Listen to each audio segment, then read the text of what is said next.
Sagst du, wenn wir starten oder wie lange wir warten? Ich glaube, wir können auch anfangen. Ja gut, dann beginne ich mal. Also erstmal herzlich willkommen zu unserem Webinar im Bereich Members4Members bei der British Chamber of Commerce. Ganz herzlichen Dank an Herrn Pfeiffer von Bernotat Cie, die das heute gestalten und uns unterstützen.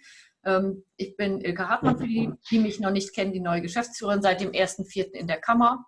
Und wir versuchen einfach mit diesem Angebot Members4Members unseren Mitgliedern ein wenig die Plattform zu geben, sich auszutauschen, Hilfsangebote zu machen und zu nehmen, ihnen zu beweisen, dass wir wirklich eine gute Plattform haben, dass sie hier richtig sind und hoffentlich auch ein bisschen Input liefern können, um einfacher durch die Krise zu kommen. Hoffen natürlich, dass sie von der Krise nicht so doll betroffen sind und ein paar Tools dafür bekommen Sie jetzt heute noch mit, wie Sie mit Ihren Mitarbeitern oder wie man am besten durch so eine Krise durchschifft, die für viele ja oder für uns alle eigentlich in der Form neu ist.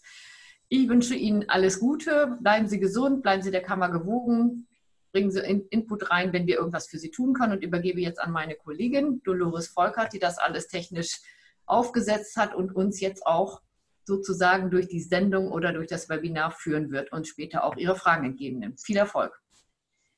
Ja, guten Tag. Ladies and gentlemen, good afternoon. My name is Dolores Volkert and I'm Executive Officer to the Managing Director here at BCCG. We are delighted today to partner with Bernotat Cie and leadership expert Rolf Pfeiffer for a webinar on how to successfully steer companies through times of crisis. Ladies and gentlemen, I just wanted to give you a couple of notes about our format today. First, we'll hear our expert, Rolf Pfeiffer, and we'll then have time to discuss either your live question or the questions you just put in advance in the little box at the bottom of your Zoom screen. And then we will close promptly at 3 p.m. For our live questions, as I said, we have this little button at the bottom of your screen. And as a moderator, I will be able to see them and ask them, or you ask your question yourself. Also, just to let you know, we will be recording today's session to make the content accessible after today's webinar.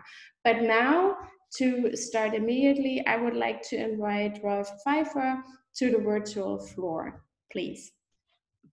Thank you very much for your very kind introduction and for your invitation.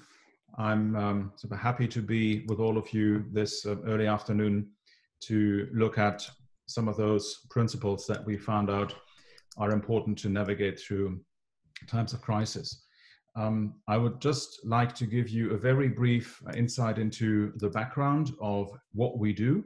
So that's the sort of the 60 seconds advertising jingle, and then we'll jump straight into the content. The main activity that we do is what we call executive mentoring. We work with leaders and future senior leaders in organizations and help them accelerate their leadership capabilities for the benefit of the organization. So there is distinct value that is created for the company, and there's also distinct value created for the client, the mentee as we call them. And we have done this for the past 10 years. One of our shareholders, Merrick & Co., based out of London, have started this activity about 22 years ago. So we do have quite some background, and we do have global presence with just under 100 mentors between San Francisco and Sydney. So what do we want to talk about today? And I would like to just briefly give an overview and then ask for your questions, your comments, so that we can have a lively discussion. What we did at the beginning of this crisis, so in sort of mid-March, late March, we basically came together as a group of mentors inspired by a question. And the question was, how do you want your leadership to be described after the crisis? It's a question that we should look at anyway, And then we found that looking at this in this current crisis may be of particular interest. As we all know, sometimes in these moments of crisis, people rise to the occasion without having a formal rank, without having formal authority. They just see things and they act upon what they see based on their values or convictions. And sometimes we also see people that are in those formal leadership roles that don't rise up to the occasion. And we were asking our mentors, who are all experienced senior executives, what they thought was needed in order to be successfully navigating those crises. And the answers basically did flow into 7 key messages, the ones that you see here. It's about speed.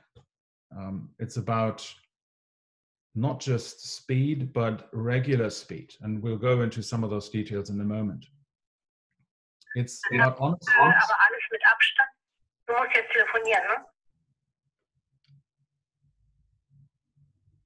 Excuse me? What was that a question? No, it wasn't. Just okay, it wasn't a question. Okay, if it turns into a question, I'm happy to take it. The second key insight that came was about honesty and clarity. It's not always easy to find what information sources you can trust. Therefore, honesty and clarity is really important, telling things as they are, as opposed to sugarcoating. So those may not be very surprising. The third one may be a little bit more surprising, being informal and engaging. So in moments of crisis, more than in sort of normal moments, it is very important for the stickiness of a message if it comes from a person as opposed to someone who holds a role.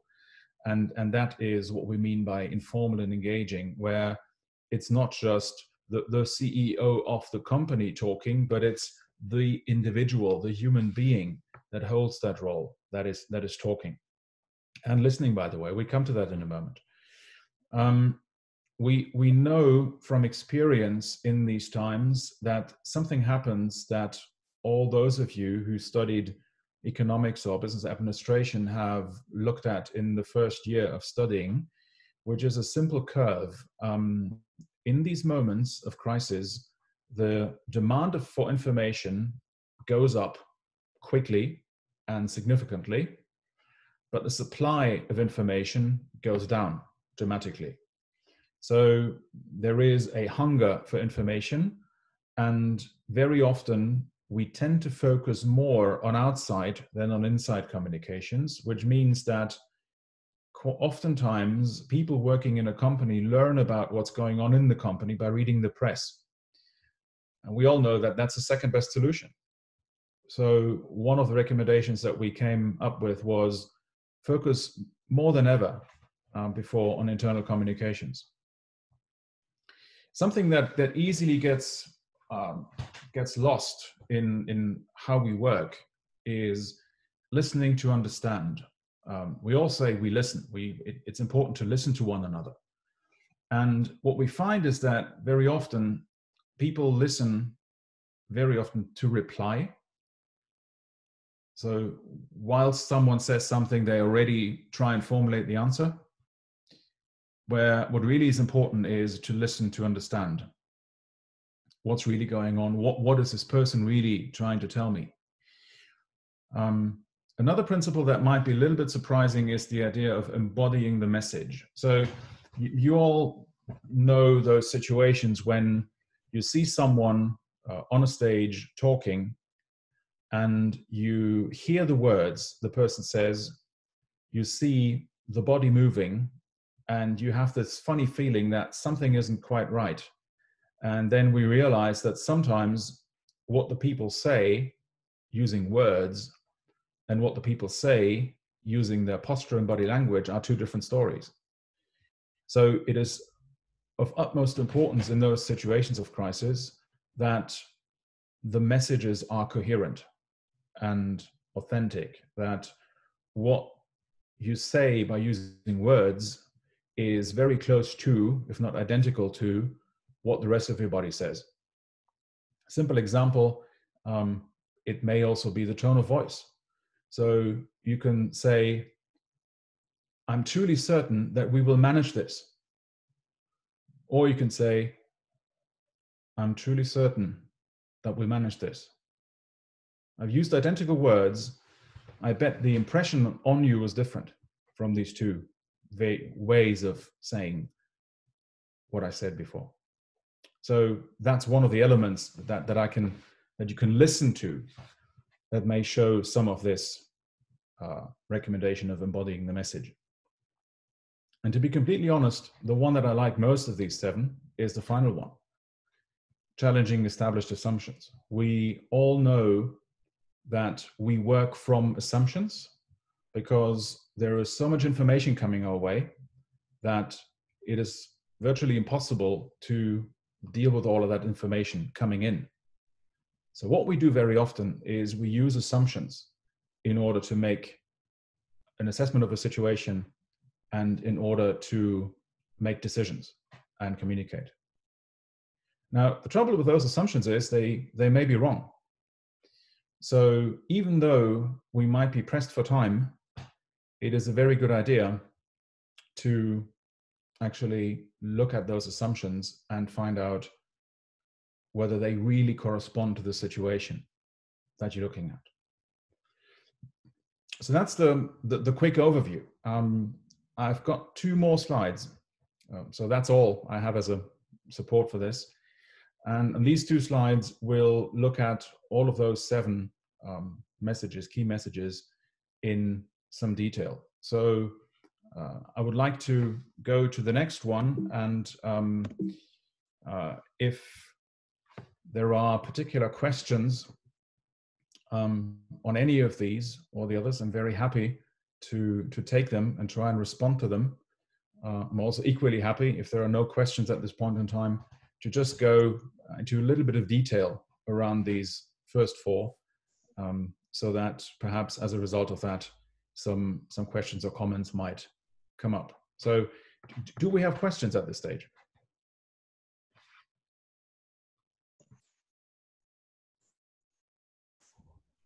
I have one question. Okay. I've had this experience as well myself, being fast, but if you don't have enough information and you have the feeling you can't really communicate anything except I want to communicate with you, do you communicate, or do you just, or I mean, it's the question that a lot of people pose, just to keep in touch with their employees or the people in their organization.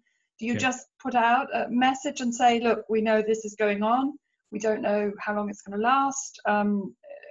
We really don't know what the parameters are, but we're with you on it. We can do this, this, and this. Is that a good communication, or is it better not to say anything? This is the question. Yeah, I can start the answer in 2 different ways. I can either say this is a very short yes, no, and then my answer is yes. I could also start the answer by saying it depends, which doesn't help. So let me try and go somewhere in the middle between these 2. So my sense is that it is generally a good idea to be visible to people in an organization, like physically or virtually visible. It is completely okay, from my perspective, again, general terms, to say, even though there are only few things that you know, to say what you know, and to say that there are a whole number of things that you don't know anything about in detail.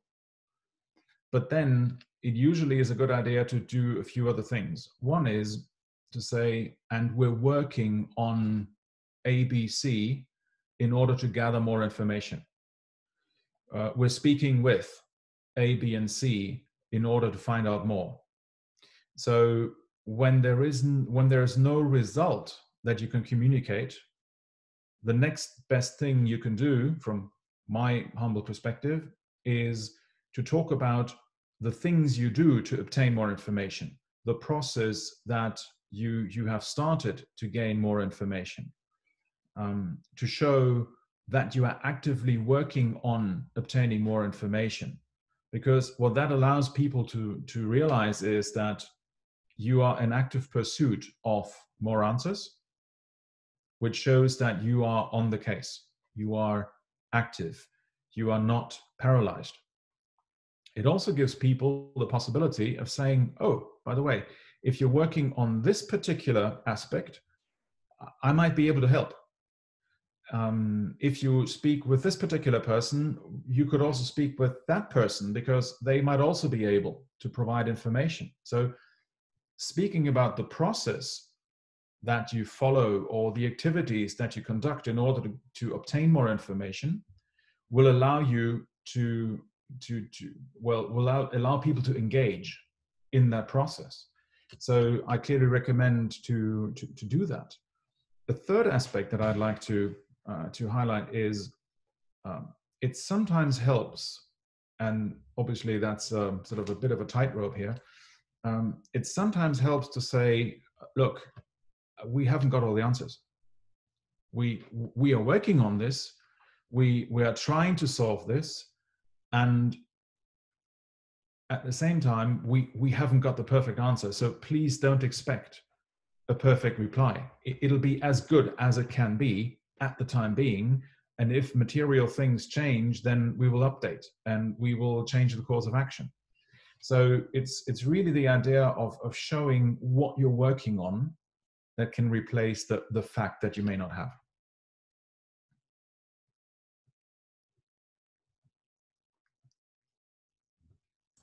I have another question, a quick one. In this process you described, will you continuously or ask for feedback of your staff, like not what you do, but do they feel okay with the information they get? Because some will just listen and don't, go along and come forward and say, hey, I'm not so well, I don't know what's going on, I'm not 100% sure I know what's going on. Will you encourage them continuously to come up and give you feedback like, yes, I know we follow, the situation is difficult, but with what you describe and what you tell us, we have a better feeling? Yes, absolutely. So to a certain extent, that goes into the sort of the upper right-hand corner on what's on display. The idea of trying to be informal and being engaging. And obviously this depends very much on the format. If the format is one like this, where a number of people sit in front of a computer and listen to a talking head, that's a very different way of communication than if you are actually seeing people face to face, which in these days is very difficult for many of us. So it's easier in smaller groups to start conversations really by saying, how are you doing? Being curious about how people are doing and focusing more on the human being as opposed to the human doing, which is something that we naturally tend to do. We focus on what people do. What have you done? What have you worked on? What are the results? What are the milestones? What are the next things you're going to do? That's all human doing focused, not human being focused. So everything that allows communication to be just a little more human being focused can help enormously. Now, in the format like this, there are ways of doing that, and obviously it depends on how savvy people are using these instruments like Zoom or WebEx or whatever the technology might be, and how willing they are to really share what's going on. But you can use polls, you can ask people to put comments into the chat. There are various ways of using the technology that we use now for this conversation to actually create a back channel and finding out how people are. Now, I realize that these may not be perfect answers because every moment of crisis is different, and there probably isn't a perfect answer. But I find that those are things that help, because people understand I'm not I'm not alone in this situation, and I'm not the only one who feels, scared or uncertain about the future, or not knowing what's going to come next. Now, people expect leaders to know, and it may not be such a good idea as a leader to say, "Look, I'm lost, guys. I don't know what next." I wouldn't recommend that. So that would not be part of the being close to the situation of people. I think it goes back to a number of people that say, I think Napoleon it was, who says leaders are merchants of hope. So it's always the necessity of being able to say, I know that the sun will rise again tomorrow, and I know that we will have ways of dealing with the situation. So there is a need for a leader to display confidence and hope, even though it might also be important to say, I understand that this is a highly emotional situation and we need to be mindful of the emotions involved.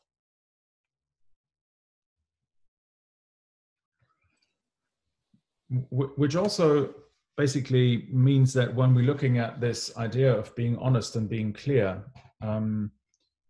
the balance between optimism and realism. Eventually, leaders in organizations, specifically the very senior ones, are to be expected to find a course of action that improves the situation of the company. So the ability to craft that, the ability to work on that, and the attitude that it is my role to craft that together with everyone else is a key element. So that optimism is an important element of the communication of a leader. And it may well be that you say, well, there are a number of elements of the situation that I'm not willing to openly discuss with everyone just yet. And you may just say, I will discuss these with a few of my key people in my environment before this becomes publicly known inside the company or outside the company. So it is important to be realistic. And it's important to always have that twist of optimism in the message that goes out to people, specifically when the message that you give as a leader will be amplified by others. Think of a larger organization. The CEO communicates a few messages to the executive committee and to the leadership group in the organization. Eventually, what happens very quickly is that people speak with other people about what the CEO said.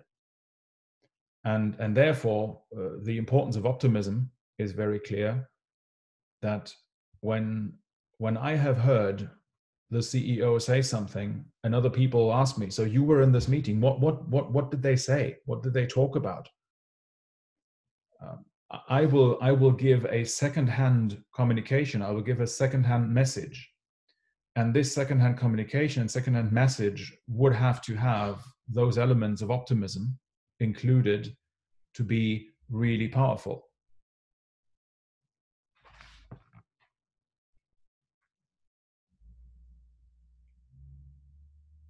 Do we have other questions? I have another one. Okay. If the teams are sometimes diverse, and I'm not meaning women or male, but maybe you have a team that's spread all over the world, different cultures, different countries.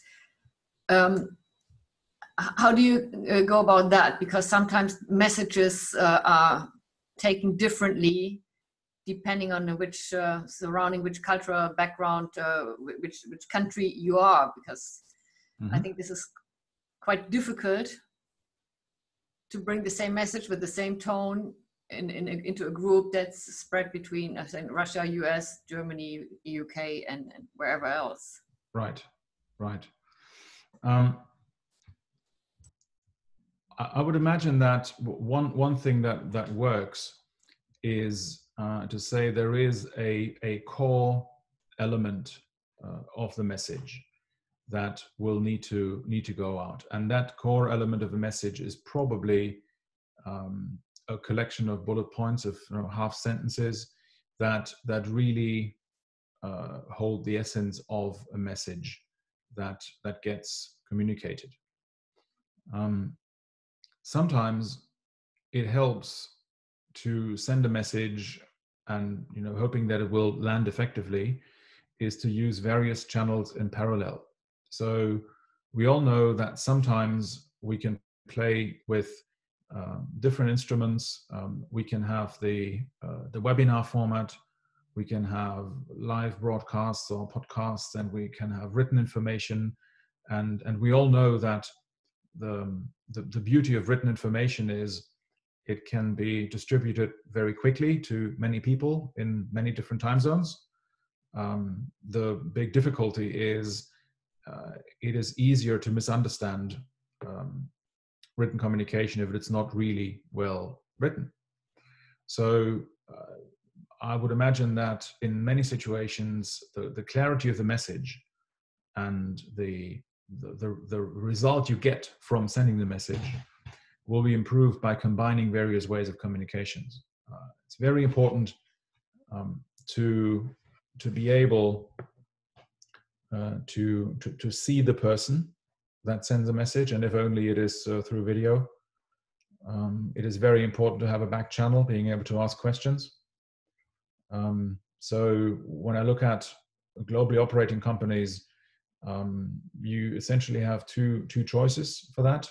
If you really want a back channel, you either have to accept that it's midnight for someone who participates. Imagine that, like in our company, we're anywhere between San Francisco and Sydney. So from a Frankfurt perspective, that's 9 time zones in one direction and 8 time zones in the other direction. So if we want to get everyone on the phone or everyone onto a video call, we span 17 hours. So it is going to be close to midnight for some of us. Now, in some firms, that might be acceptable. In others, it is not. So you have to find out, do we do one series of like one event, or do we do multiple events? Like some companies say, we will have an information event, a communications event in the morning, and that will help us reach people in Australia and Asia and all the way to India. And then we have an event in the afternoon, which will allow us to reach the people in North and South America. And the Europeans can join either in the morning or in the afternoon, depending on their preference. That may be twice the amount of time and twice the effort.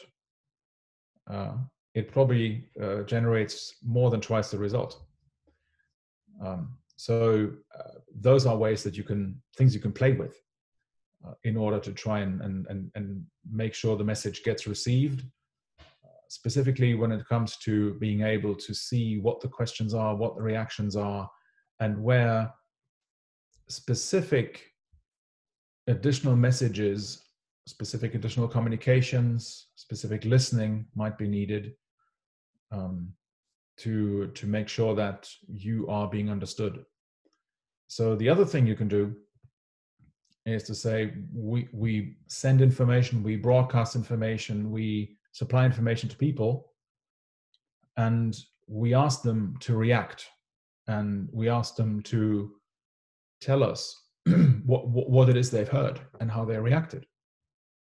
And we can then say, let's collect that information coming back 2 days, 3 days after the event, and see what it was that we really communicated.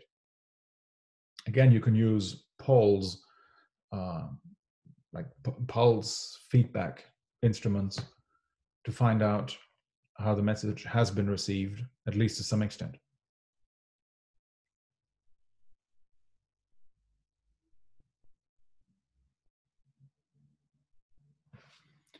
And perhaps I can go I can go to the sort of the final slide. The one thing that there are actually all three to me are very important. The idea of listening to understand. It seems so easy, and yet we don't do it all the time. Listening to understand takes time. It takes the ability and the willingness to listen what people really say, and to be prepared to have reactions that you may not have wanted, that you may not have looked for, and that you may not know how to deal with. And what we found is that when there really is a desire to listen, to understand what's going on, that can be underpinned by the idea of this pulse check happening rather often. So not just twice a year, but maybe once per week, even twice per week, to find out how the situation is evolving in the organization. And again, it's very different if you are everyone in the same building type organization, or the people that we work with are distributed across 50 countries and 16 time zones. So the answers, how to listen to understand, will understandably be different depending on what the situation is. But also, I found this example of the British government asking for volunteers to support the NHS. And when they first made that announcement, and they said they were hoping to get 250,000 people to volunteer, there were a number of people who were laughing and saying, well, this is a great idea. It will probably not work. 48 hours later, they had 500,000 people sign up as volunteers. And at last count, it was more than 750,000. So you should never underestimate the power of sort of the right messaging, and the ability for people to really understand that now their support is needed. And if people feel that they're being listened to, that's a very good form, a very nice form of paying respect to people. And typically what happens is when you show respect to people, they tend to pay back in the same currency. So that can help a great deal.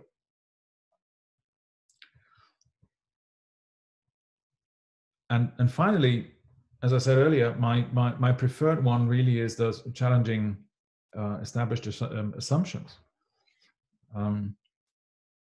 We know that no crisis is like the crisis we've been through before, and yet we might have some patterns that help us. And once the immediate problem is solved, it is important to look at the situation from various angles, and to be able to spend time and try and understand what really happened. And very often we see people who don't do that, either because they haven't seen the relevance, or they are under the impression that they have to act quickly and they feel they haven't got the time, or they haven't got the resources. And in that moment, it's important to know that action is something that's very important. Leaders are also judged by their ability to act, or get organizations to act. But this is only going to achieve really good results if people are acting, doing the right things. If you're busy doing the wrong things, that doesn't really improve the situation of your organization. So I guess the main idea here is to say, if we have to be busy, and if we have to put enormous resources behind the work we're doing in order to achieve the results we're looking for, let's just make sure from time to time that we work on the right things, as opposed to just things to keep us busy. So that's where establishing a routine to challenge assumptions is very important.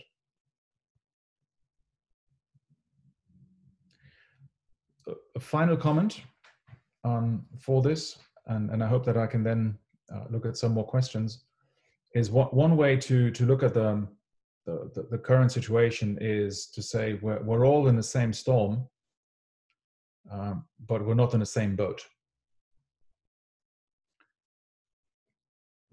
The way that different companies, different industries, different regions or different countries can deal with this situation is very different. So recognizing what boat you're in can help a great deal in understanding what the options are that you have in order to deal with the crisis, and in order to find either quieter waters or shallower waters to stay in that image. And that means that there is no recipe that can be generally applied. And I say, if I do these 7 things, then everything will be jolly good.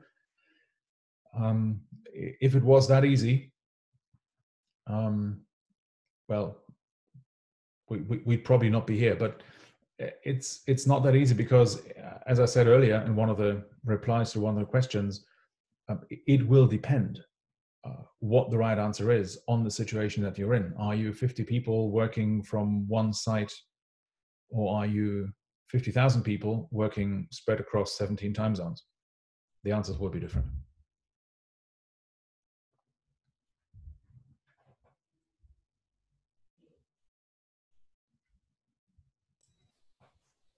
Can I ask a question? Yes, please. An additional one. It just, as a leader, you're very lonely sometimes. And also, depending, you said it, on the size of the company, the burden on your shoulders can be large or larger. Would you advise for the leaders that have to take a lot of pressure and just to find a mentor for themselves, or a coaching, a sparring partner, just to make sure that they are doing okay in what they do? Or do you rather recommend that they use a group of some other layers of leaders in the company to make a steering committee or a task force to exchange thoughts? Would you advise one or the other, or would you just recommend a little bit of both? Or what's your advice for the lonely leaders? Yeah. Well, from a commercial point of view, I obviously recommend the mentor, because that's the best solution you can think of. Now, that was another 5-second advertising jingle. The essence, from my perspective, is that you have got someone, and that may be one person or maybe multiple people, who understand your situation reasonably well, who you trust entirely, and who you are confident to go to by saying, I would like to let my guards down, and I would like to tell you like it is, and I need you to listen. I want you to ask questions. I want you to support. So the essential thing that I would say is needed is a person or a number of people that you can trust completely, and who understand the situation that you're in. Because you could argue that there are people who have friends that they can trust completely and entirely. And there are people who have spouses that they trust entirely. And there are people who trust other third parties, a lawyer, a priest, whoever the person might be, entirely. Trouble is, these people might not understand the pressures you're experiencing. These people might not understand the situation you're in. So, to me, the two key elements coming together is complete trust and the ability to broadly understand the situation that someone's in, the pressures someone's under, the stakeholder landscape that someone operates in. What do my shareholders, what do my people, what do my customers, what do my suppliers, what does my community want from me? And how do I try and find the best possible answers to the questions that are being put forward to me? So an understanding of that environment plus trust that doesn't come with any conditions would be the two things that I would hope every leader can find. Sometimes you are in this constellation that you've got some friends or colleagues that tick those boxes. And sometimes that's a case for getting professional help and professional support. And they could be mentors, they could be coaches, they could be consultants. So there are various ways of getting that. And obviously, again, because of my role in my company, my preference is for people to get a mentor.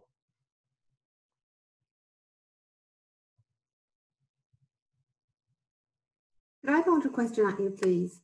And apologies, I don't know if I missed the round of introductions. I came in late, as I belong to that group of working mums trying to negotiate homeschooling of children and other agendas. So that was my junior keeping me busy for a couple of minutes too long. As I said, probably I missed introductions. I myself am currently onboarding with Alvarez and Marcel for June 1st. So I'm a little bit of enjoying the crisis my way around in terms of being home. Here's my question. What you've been, and thanks so much for running us through these principles, very valuable indeed. What I've been hearing is a lot around messaging, so sending a message. A lot of the work I'm doing online now is around negotiating, around resolving conflicts, around having discussions, trying to come up with decisions. So I'd be interested on bits and pieces around difficult situations, people not aligned with you, purposefully not aligned with you, as an everyday business. And now the tricky part of having, getting these teams in line, negotiating different situations, resolving conflicts, coming up with decisions and enabling these. Are there tips and tricks around that you could possibly share?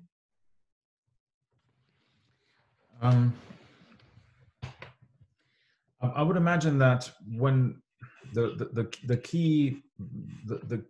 two key words I heard from the question was when different parties are purposefully not aligned. So they have very different ideas of an ideal outcome for themselves. They may have very different assumptions about what is best, and they work in an environment where my advantage will come from your disadvantage. Would that be That would be at the extreme, but bottom line, yes, it's around how do I get people of different mindsets to align around the topic, be it cross-functional, right, cross-business, yeah. You know. Right. So usually one of the ways to try and answer that question is to say the Harvard negotiation concept might be an answer, where the obvious thing is to say, let's try and find out what everyone's interests are And is there a way to align everyone's interests in a way that we can actually get to a solution? So it is, and that would then call for moving away from the immediate object of conversation and trying to find out what are the key interests here, and also recognizing that different parties to the conversation may be in very different positions to use power in order to get what they want. And clearly this is a slightly different, a slightly different environment, because it's not about, leading inside an organization and trying to get people in an organization to align around a common objective or common actions. But this is obviously a more competitive environment, a more competitive situation. So one answer is this idea of trying to identify what is everyone's interest, what is the power map that exists in the situation, who's got which interests, who's got which means of pushing through their interests, and thirdly, what are potential alliances that could be formed, because as we know, sometimes my enemy's enemy can be my friend, and even if only for a short little while, to achieve a result that I'm looking for. Eventually, my sense is that it will depend upon a number of factors, and those three, looking at interests, looking at a power map, and looking at what are potential alliances that could be formed, would be things I tend to explore in order to be able to advance my own agenda. Mm-hmm. Not sure that answers the question, but that's at least a number of things. Thank you very much. It certainly does to a large extent. What I'm really struggling with is, are there different rules to the game, given that we are now totally restricted to this digital world? That's what I'm sort of trying to understand. Is there something out there that I just need to keep at the top of my head, given that I'm not physically interacting with people at no part of the process?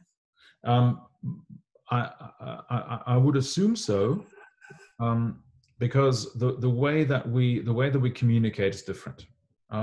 We do have more information available than if we're just on the phone, if we have the video that supports the conversation. We have less information available compared to a situation where everyone sits in the same room at the same time. And specifically, when we look at larger group meetings coming together, like this situation here, it is a lot more difficult to have side conversations in this format than it is if you've got whatever 16, 18, 20 people sitting in one meeting room. You're going to have a flurry of side conversations going on. This is different here.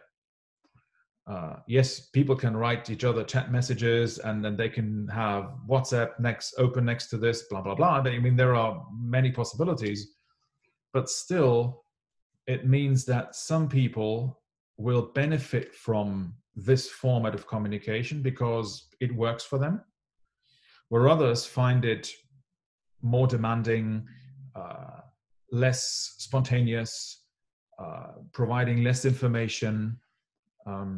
So I'm not an expert in the differences between virtual and face-to-face and telephone conversation, but I would absolutely agree to that assumption that this will be easier for some than for others. Right. Thank you. Thanks for sharing. Are there any more questions? I have one here in the chat. I think you touched it already a little bit, but the question is, these 7 principles are true generally, but what is the implication of Corona what does this change? But I mean, if we went through these principles, I would imagine that some are easier and some are more difficult to do. Looking at the ones that are on display here, listening to understand and embodying the message. Embodying the message is easier when you see the person in front of you and you can see the posture and the body language and you see the movements in their faces and everything else, which may or may not be possible using this technology here. So some of these things will be easier when people are in the same room at the same time, as opposed to being in the same virtual room at the same time, as opposed to just being on the phone. I wouldn't claim that any of these are in any way, shape, or form Corona specific. So none of these would be just applying to the Corona crisis, and they will never apply again in the future once we come out of this, whatever this will look like. So it's probably the biggest difference is, can we actually physically be in the same real room at the same time, and then embodying the message, or also being informal and engaging may be different. Give you an example. I was in a real meeting. I mean, several people sitting in the main room, in the same room on Monday, and I knew most of the people that I met up with, and it was absolutely awkward to walk into this building and into this room, not shaking anyone's hand, staying at the distance. Now that is Corona specific, and I found that awkward. I didn't like that. And I know intellectually that it's the right thing to do. The good news is we're all in the same boat, and we can all make jokes about that. It's not like I am the only one that has to stay at a distance where everyone else doesn't have to. So I would imagine that any of these would only really make a big difference if it was one person or a few people that had to play by one set of rules, and everyone else would have to play by a different set of rules. Then it will probably be really awkward. But this way, it didn't feel good, but hey, we were joking about it and said, look, it is what it is. Yeah. And I guess the other reply to this is, I would want these to be something like timeless classics, as opposed to, just Corona recommendations. And therefore, if anything else comes up, the next crisis, which could be different from Corona, we could be saying the same things, because they seem to be sort of applicable to more than just the Corona crisis.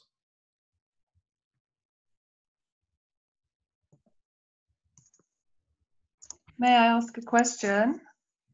Yes, of course. I can put my video on as well. I was just interested, this is how to navigate through times of crisis, but in times of crisis, there's also conflict, or do you find that in times of crisis, conflict reduces within an organization? Yes and no. And if there is conflict, how does one deal with it in a situation like we have today? Well, the first part of the answer is yes and no. Yes, there can be more conflict because the stakes are higher than they were before. And there could also be less conflict because something else is just so much more important now than the conflict that we used to have 4 weeks ago or 8 weeks ago. So yes, there is a danger that probably the nature of conflict will change. And if there is a conflict now, it is probably going to be about more important things than the conflicts we used to have in the past, where we may have blown up things that really weren't conflicts and we made them conflicts. And because nowadays I found that specifically in the first weeks of this, it seemed like for many people in many organizations, there was an alignment of their agendas like never before. It's the difference between the project to install a fire protection system in a house versus being the firefighters who are called to put out the fire. When you are the captain of the firefighting team trying to put out the fire, you generally get more alignment than when it comes to discussing the plans for putting in a fire protection system. Can you have conflicts on a firefighter's team? Yes, of course. But they will be different. And they will probably not be as important, not as visible as when it comes to devising a fire protection system. So it depends a lot on available time, available resources, and available levels of attention. Can I focus on this conflict, or can I simply not focus on this conflict because I've got more important things to do? So that's probably not a complete answer, but I would say the nature of conflicts changes. That to me would be the most important thing we can see. So it's a question of the prioritization of conflict within the context of a crisis. Yes. Then. Mm-hmm. Yes. Thank you. In closing, I would just like to show one more slide. Because we looked at this crisis, and our colleagues at Merrick and Co. are working on a number of answers to this, because what I showed you and what I discussed is something that we developed basically shortly before the Easter break, so 5 weeks ago. And we're now moving in a different phase where it's also about what will come next. How do we sort of reopen our businesses? How do we re-engage in activities? And there's a number of thoughts that are being put into this. And I just wanted to give you those, that image. It will also be shared with a complete documentation of this on the BCCG website. Really the idea being that we're also moving on and trying to find out what the things are that we can do in order to not just survive, but sustain the situations, adapt to the situations, but also transform and thrive as a result. So those will be the next steps that we'll have to look at, and that's probably for another time in this format. Yeah, thank you very much for sharing these timeless classics, as you put it earlier. And thank you for this really great information, which is very helpful and important for us today, and probably will be in the future. I want to thank everyone for joining us here today. Thanks to all who have asked questions. And we will hope you will join us on future webinars or future discussions. Thanks especially to Rolf Pfeiffer. And to close promptly on time, I say thanks again, and we will see you again very soon. Thank you. Thank you. Thank you very much. Bye-bye.